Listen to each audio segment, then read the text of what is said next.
lame. Nakatingin yung mga ancestor mo sa'yo, tapos iinom ka lang ng muriatic acid. Wag na wag, pre. Dahil sa babae, wag na wag. Kasi mamaya nandyan yung swerte after niyang sakit na yan eh. Kaya wag yung...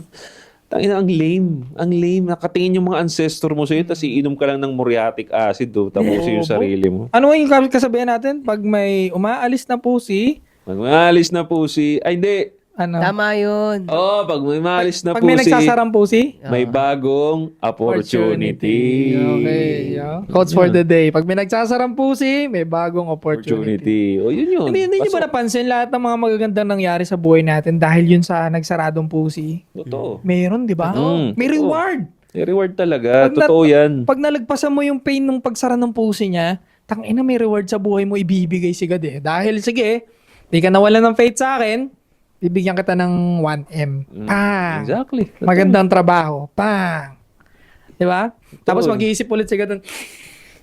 Mukhang kailangan niya na naman ng babae talaga. Sige, bigyan natin siya ng babae. Napokpok. Popok ulit! Di naman nila.